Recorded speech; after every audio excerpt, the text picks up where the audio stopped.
छात्रों, आज हम पुनः काव्य क्या है इसको जानने के लिए हिंदी के आचार्यों द्वारा दिए गए विभिन्न मतों को जानने और समझने का प्रयास करेंगे। इससे पूर्व संस्कृत के काव्याचार्यों द्वारा दी गई परिभाषाओं को हम देख चुके हैं। इसी क्रम में आज संस्कृत के विद्वानों के उपरांत हिंदी साहित्य के आचार्यों द्वारा दी गई परिभाषाओं को हम जानेंगे। हिंदी के आचार्यों द्वारा दी गई काव्य की परिभाषा।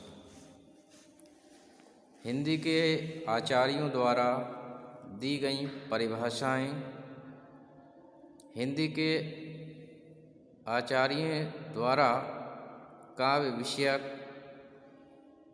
परिभाषाओं को दो वर्गों में रखा जा सकता है।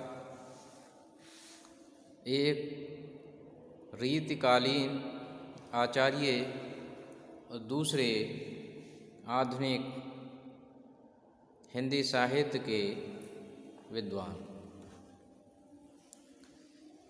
यद्यपि वीर गाथा काल और भक्ति काल में यत्र तत्र काव्य विषयक मत मिल जाते हैं, परंतु उसका मुख्य ध्यान वीर रस और भक्ति पर केंद्रित होने के कारण रीतिकाल के आचार्यों को ही मुख्य रूप से लिया जा रहा है, क्योंकि रीतकाल के आचार्यों ने ही काव्य शास्त्रीय और साहित्य शास्त्रीय ग्रंथों का सृजन किया और उन्होंने काव्य के विषय में अपने मतों का प्रतिपादन किया। तो इस क्रम में सबसे पहले हम रीति काल के प्रवर्तक के रूप में जाने जाने वाले केशव दास के द्वारा दी गई परिभाषा को जानेंगे। केशव दास ने दोष रहित, अलंकार सहित और रसमयी रचना को काव्य माना है। उन्होंने लिखा है, यद्यपि सुजात सुलक्षणी सुवरन सरस सुब्रत भूषण बिन न विराजई कविता बनिता मित। उन्होंने ये समझाने का प्रयास किया है कि चाहे यद्यपि सुजात अच्छी जाति की हो, सुलक्षणी अच्छे लक्षण वाली हो, सुवरन अच्छे रंग वाली हो, सरस हो और अच्छे चरित्र वाली हो, परंतु भूषण बिन न विराजई, भूषण आभूषण के बिना सुशोभित नहीं होती कविता बनिता मित।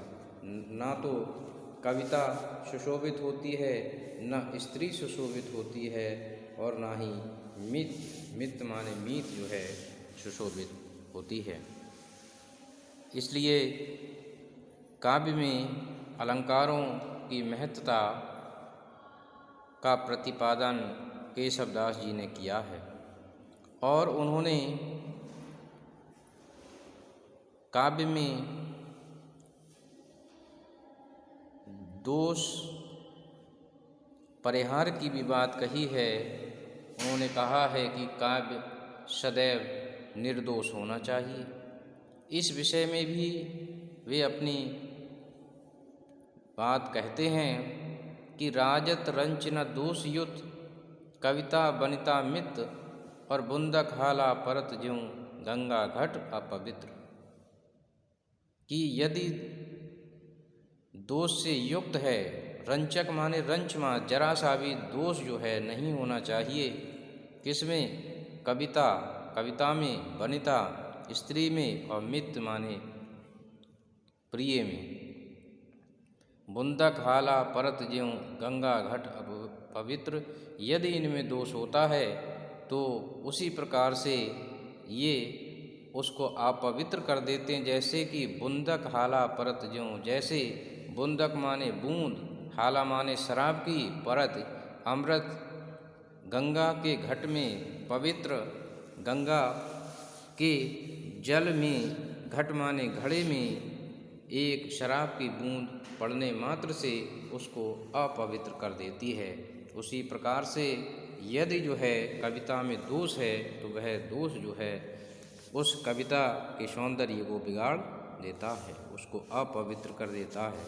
इसलिए कविता में दोष नहीं होने चाहिए। इसके बाद हम चिंतामणि को देखते हैं, क्योंकि चिंतामणि भी रीतिकाल के प्रवर्तक आचार्यों में गिने जाते हैं। और चिंतामणि ने भी केशवदास के पद चिन्हों पर चलकर ही काव्य की परिभाषा दी है। वह भी काव्य को दोष रहित, गुणों से युक्त, अलंकारवान और अर्थ सहित मानते हैं। उन्होंने भी लिखा है कि सगुना अलंकारान सहित दोष रहित जो होई, शब्द अर्थ ताको कवित कहत विबुध सब कोई। अर्थात गुणों से युक्त हो, अलंकारों से युक्त हो, दोषों से रहित हो, ऐसे काव्य के लिए वे अलंकार, ऐसे काव्य के लिए चिंतामणि काव्य मानते हैं। इसी क्रम में कुलपति ने भी अपने विचारों द्वारा काव्य को परिभाषित किया है। श्रीपति, केशव और चिंतामणि आदि की परंपरा से अपना संबंध जोड़ने वालों में कुलपति की काव्य परिभाषा उल्लेखनीय है। कुलपति लिखते हैं कि जगते अद्भुत सुख सदन, शब्द अरु अर्थ कवित, ये लक्षण मैंने किए समुझ ग्रंथ बहुचित। अर्थात अलौकिक आनंद को देने वाले शब्द और अर्थ को ही काव्य कहा जाता है। कुलपति मिश्र अलौकिक आनंद को देने वाले शब्द और अर्थ को ही काव्य मानते हैं। इसके बाद अब हम सोमनाथ की परिभाषा को जानेंगे।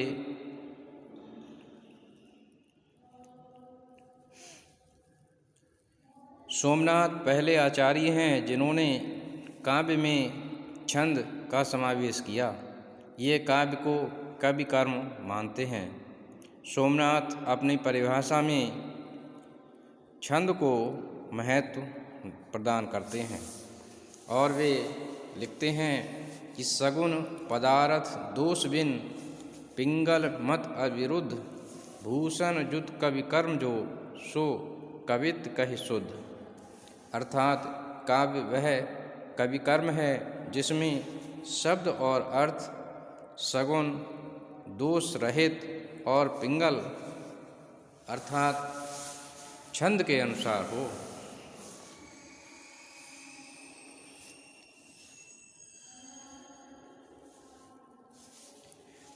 इसी क्रम में अब हम भिखारीदास जी को देखते हैं। संस्कृत काव्यशास्त्र की परंपरा में जिस प्रकार से पीयूष वर्णी जयदेव ने अपने पूर्ववर्ती सभी आचार्यों के काव्य लक्षणों का संग्रह करके अपनी परिभाषा दी, उसी प्रकार से भिखारीदास ने भी रीतिकालीन आचार्यों के द्वारा दी गई काव्य विषयक परिभाषाओं का संग्रह करके अपनी परिभाषा बनाई है। उनके अनुसार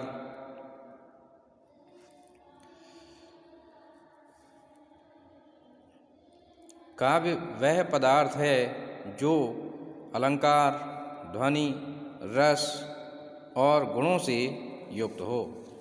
इस प्रकार से वे काव्य को परिभाषित करते हुए लिखते हैं कि जाने पदार्थ भूषण मूल रसाव परागन में मत झांकी सो धुनि अर्थन वाच्यन लय गुण शब्द अलंकृत सो रति पाकी।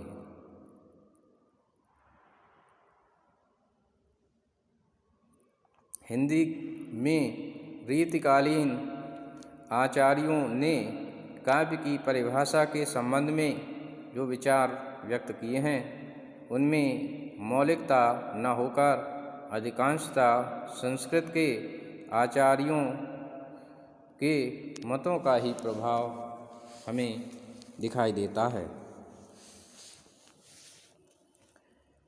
इस प्रकार हम देखते हैं कि हिंदी के इन आचार्यों ने काव्य की परिभाषा देते हुए गुण सहित होने पर विशेष ध्यान दिया है कि काव्य जो है गुणों से युक्त होना चाहिए और दोषों से मुक्त होना चाहिए। काव्य जो है छंद के अनुसार होना चाहिए। काव्य जो है अलौकिक आनंद को प्रदान करने वाला होना चाहिए। इस प्रकार से हम देखते हैं कि विभिन्न विद्वान अपने अपने मत के अनुसार काव्य को परिभाषित करते हैं। तो मैं समझता हूँ छात्रों कि आपने इन विद्वानों की परिभाषाओं को समझा होगा। धन्यवाद।